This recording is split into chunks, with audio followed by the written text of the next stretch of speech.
Imagine you're alone in a dilapidated prison, the air thick with the dust of forgotten crimes. When a whisper drifts from nowhere, what if the voice isn't just your imagination? What if the dead are closer than you think? Welcome to Whispers from Beyond, true ghost stories that will haunt your dreams.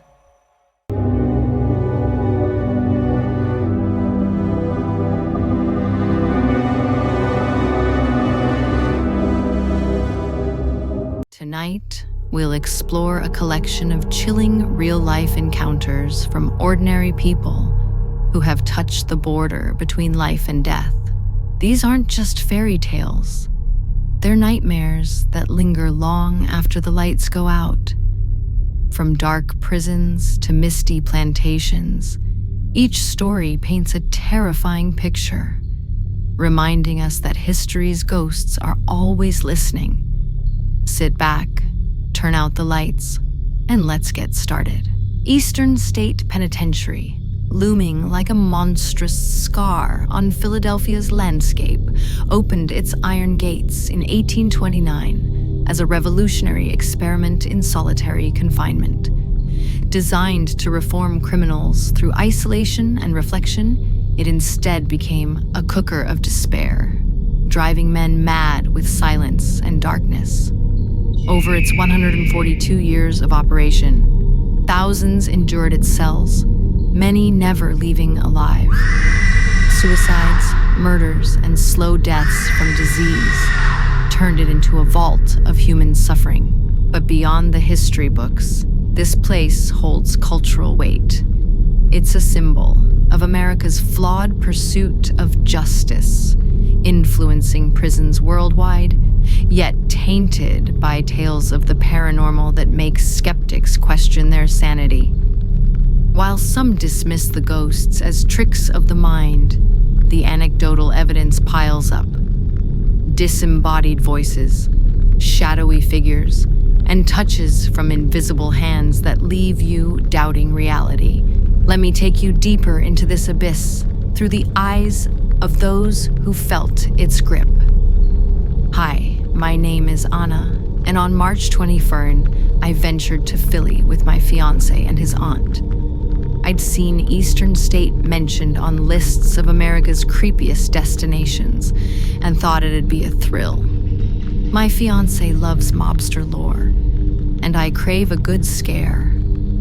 We joined the noonday tour, wandering through the eerie rooms, absorbing stories of infamous inmates like Al Capone, who claimed a ghost tormented him nightly. The history was fascinating. The architecture, a Gothic masterpiece of radial cell blocks fanning out like spokes of fate. I snapped photos everywhere, peering into every shadowed corner, eager to capture the essence of this haunted relic. As we reached the death row cell block, I lagged behind the group about 15 feet back, admiring an old greenhouse. Cool, I like this tour, I muttered to myself. Behind me were two young girls and their dad. Suddenly, I heard a faint, "Hey," or "Hello." I ignored it, assuming the dad was chatting with his daughters. But then it came again, right in my ear, insistent and close. My heart skipped. I spun around, but no one was there. The girls were looking around too, wide-eyed. "Did you hear that?" I asked them and their dad.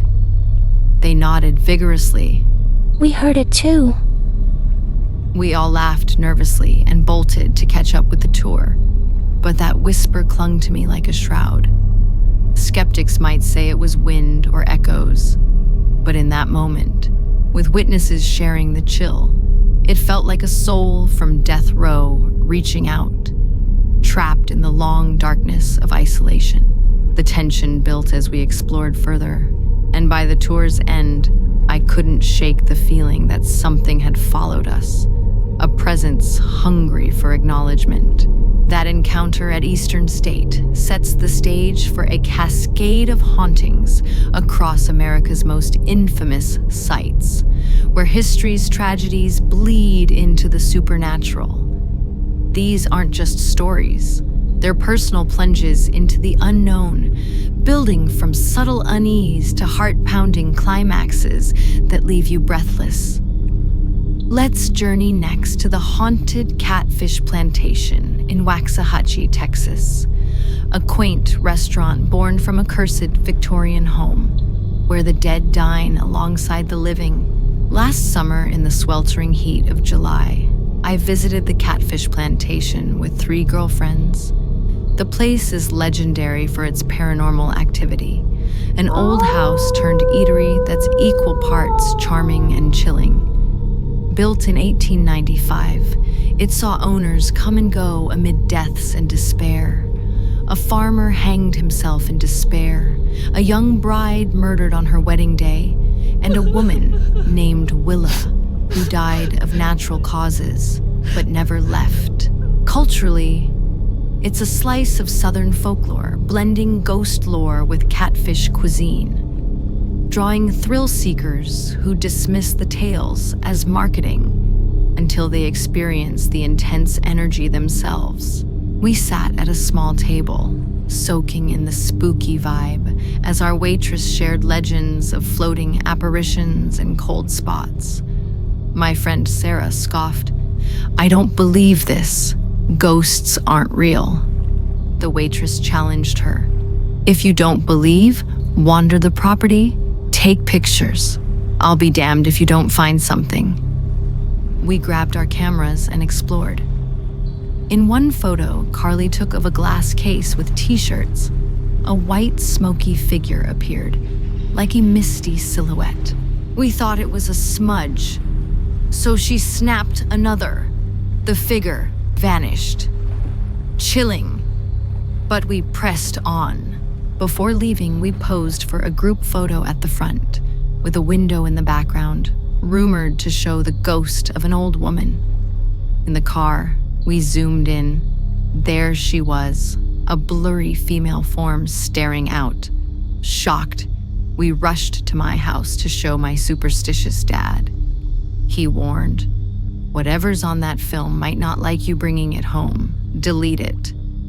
At that instant, a loud crash echoed from the closet. 4 shelves, glued and nailed to the walls, had collapsed. "Delete them now," he urged. "It followed you home and hates that picture." I erased mine, and the disturbances stopped.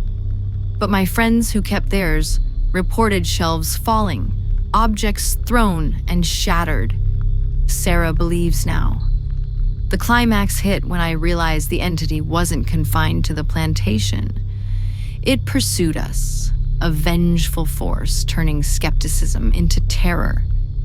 While unverifiable, these shared anomalies make you wonder, was it coincidence or a spirit's wrath? The pull of the paranormal doesn't stop in Texas. It stretches to St. Augustine, Florida, the nation's oldest city, steeped in blood and mystery.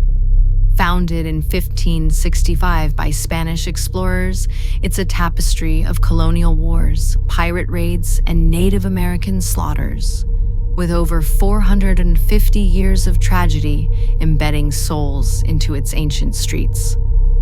Culturally, it's a beacon of American heritage, yet its ghost tours reveal a darker underbelly where skeptics confront whispers of the past that defy logic. About 7 years ago, my girlfriend and I stayed at my aunt's condo in St. Augustine for a vacation. We joined a walking ghost tour one evening, hearing tales of spectral Spanish soldiers marching invisibly, their sweat-scented presence and murmurs spooking even the guide. Toward the end, my friend whispered, "Did you see that?" She'd glimpsed a light flick on and off in a closed shop window. I brushed it off as an employee, but doubt crept in. We parked under a streetlight. As I started the car, it extinguished, plunging us into darkness. We laughed it off as a timer. Back at the condo, with its ocean view, I read while she slept. The hall light went out, then flickered back on after I tried to sleep. Unnerving, but I stayed quiet. Later, she woke me. The light was on, then off, now on again. We both experienced it. The next morning, descending the stairs, I felt a wall of static electricity, hairs standing on end. My aunt confirmed no faulty wiring.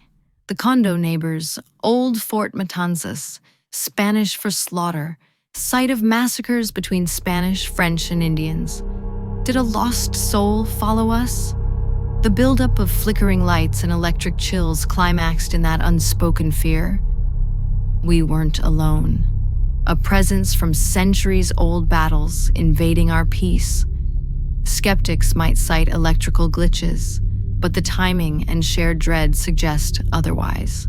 From Florida's coasts to the blood-soaked fields of Gettysburg, Pennsylvania, where the Civil War's deadliest battle in 1863 claimed over 50,000 lives in 3 days of carnage.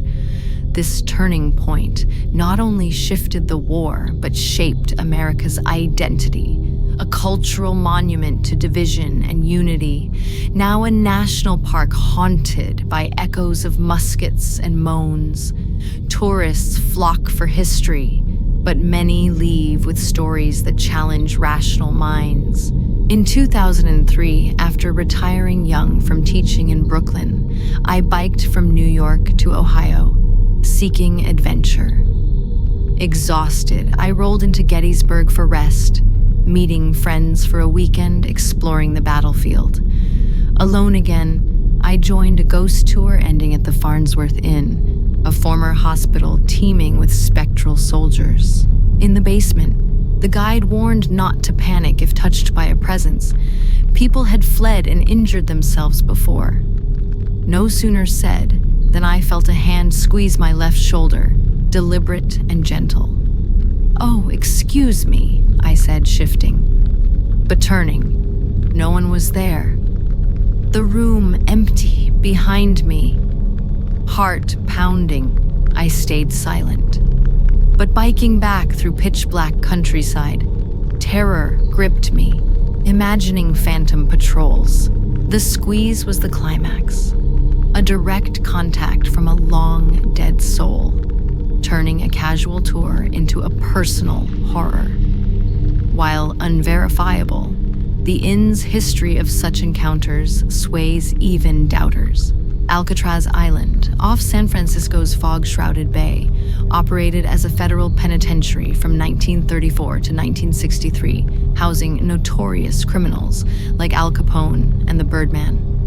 Its isolation bred despair, with escape attempts ending in death or recapture, and guards murdered in riots.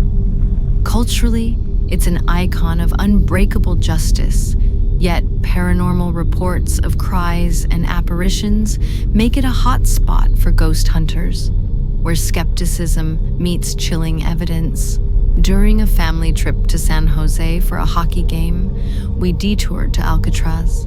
Breaking from the Rangers' slow tour, we explored alone. Approaching the morgue, I glanced at a small structure with chained doors and windows. Through one, a pointy-faced man with grayish skin and receding combed-back hair stared directly at me, about 5'6" to 5'7". "Did you see that guy?" I asked my family, but turning back, he vanished into darkness. The doors were rusted shut. No entry. Hairs stood on my neck. It was no living person. This sighting, amid Alcatraz's history of violent deaths, built to a climax of realization. I'd locked eyes with a ghost, a trapped inmate's soul piercing the veil. Skeptics blame imagination, but the vivid details and chained doors argue otherwise. The Myrtles Plantation in St. Francisville, Louisiana, built in 1796, is a vortex of tragedy.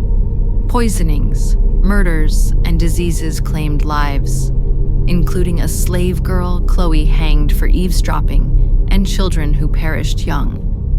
rumored atop an Indian burial ground. It's a cultural gem of antebellum South, drawing tourists for its beauty and hauntings, where orbs and apparitions defy dismissal. Eager for scares, my girlfriend and I arrived late for the haunted tour at Myrtles. We explored the grounds, taking photos, sitting in the gazebo facing the house. Around 11 p.m., a blood-curdling scream erupted in our ears, like a heavy metal wail. I flailed, knocking her drink, and bolted a few steps before embarrassment halted me. We laughed, but my heart raced. It was no animal or prank. Something from beyond, perhaps attracted to me, as my photos brimmed with 1520 orbs, bright and unexplained. The scream was the climax, a direct assault turning enjoyment into terror. Later stays revealed more. Chandelier rattles mimicking doors, unconfirmed tales of Indian girls and Civil War soldiers. Skeptics point to creaky old houses, but the shared scream and orbs suggest deeper forces. In a follow-up visit to Myrtles, I delved deeper. The house lacks modern amenities. No TVs, poor lighting, amplifying the eerie atmosphere. Noises plagued us. Unexplained rattles, later tied to doors but not all. Photos showed orbs and a face in the night, clear as day near a bridge. Most see it, though some dismiss as pareidolia. The buildup of anomalies climaxed in accepting the hauntings' authenticity despite unverifiable origins, possibly from burial grounds or tragic deaths. My fascination led to an overnight stay, a birthday gift sans my boyfriend, who feared confirmation of ghosts.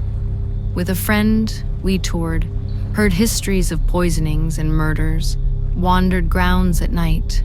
Doors stuck then opened mysteriously. Photos captured blurry anomalies and orbs. The night's tension peaked with a photo revealing a face in shadows, hauntingly vivid, leaving us questioning if we'd invited something home. Shifting to California's Brookdale Lodge, built in the 1890s as a grand hotel, it saw fires, drownings, and a young girl's death in its brook room, now a dining area with an indoor stream. Culturally, it's a relic of logging era glamour, haunted by Sarah, the drowned girl, and others, where skeptics encounter inexplicable sounds. In September 2007, my husband and I stayed in room 22, dining in the brook room, snapping photos. Nothing appeared. But back in the room, we heard neighbors moving and talking despite an empty lot. The room grew unbearably hot without heat. Conversations ceased, but footsteps persisted. Checking out, staff confirmed no adjacent guests. The heat and sounds built to a climax of realization. We'd heard permanent visitors, unseen but felt, turning disappointment into eerie satisfaction. London's Jack the Ripper haunts Whitechapel, where in 1888, the serial killer murdered 5 women. His identity a mystery fueling global fascination.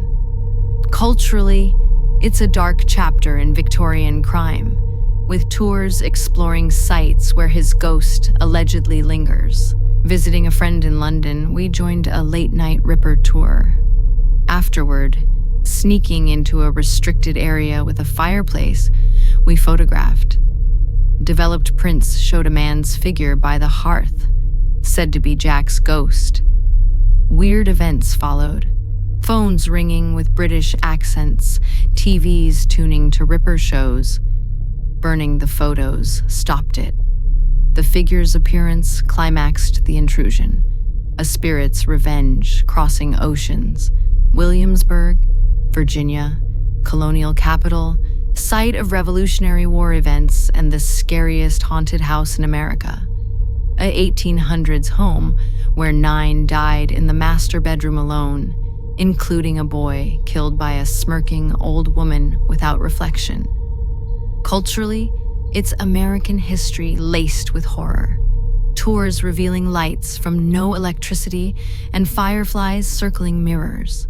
On a camp trip, our guide shared tales. Staring at the window, I saw a dim light, impossible without power. Ghost hunters filmed fireflies in the bedroom, glowing eternally. The light's mystery climaxed my fear, unexplained why confined there, perhaps tied to the mirror as a portal. Another Williamsburg spot, a street where two boys, one white, one black slave, buried atop each other, skip hand in hand with red eyes, floating.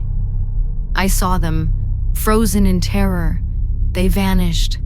Seen thousands of times, their apparition was my climax, paralyzing me. Beverly Mansion, an abandoned estate with rumors of hauntings, draws trespassers into its isolation. One night, friends and I approached, hearing barking dogs.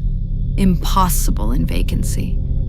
A pale old man in a truck appeared, no tire tracks left, vanishing without a turnoff.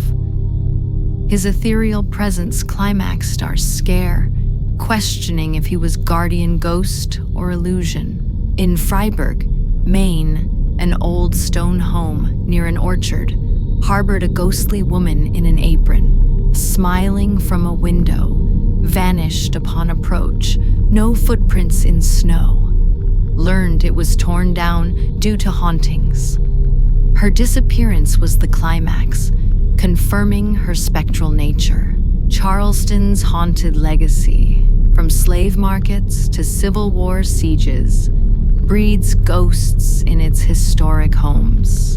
In a ghost show at Charleston Legends, my 6-year-old daughter Jenna saw a blood-smeared boy's face hovering upside down, smiling scarily, not part of the show. She cried, describing him vividly. We believe she encountered a spirit, perhaps a known entity. Her sighting climaxed the visit, turning fun into fright. Sydney's quarantine station, operational from 1830, isolated the diseased, many dying in agony. On a tour, I felt a needle prick in my leg. Guide said ghosts mimic medical pains. Tapping on my shoulder, no one there. A Chinese ghost man pointed at me. Showers turned on unconnected. These assaults built to a belief-shattering climax, fearing hauntings home. Finally, Ohio's Buxton Inn, from 1812, hosted presidents but harbors ghosts like the Lady in Blue. Exploring alone in the tavern, sudden nausea and faintness struck. Gone. Upon leaving, it felt like a spirit passing through. The intense wave, my personal climax in this historic haunt. These tales weave a tapestry of America's haunted underbelly, from penitentiaries to plantations, each building to a shocking peak where the veil thins and the dead touch the living. The cumulative terror leaves one truth. History's shadows are alive, waiting to pull you in. If these stories stirred something in you, a memory of your own brush with the beyond, share it in the comments below. Tell me about that whisper in the night or the figure that vanished, involving mysterious elements that still haunt your thoughts. Your experiences could be the next thread in this web of terror. And if this chilled you to the core, hit that like button to spread the fear. Share with a friend who needs a scare.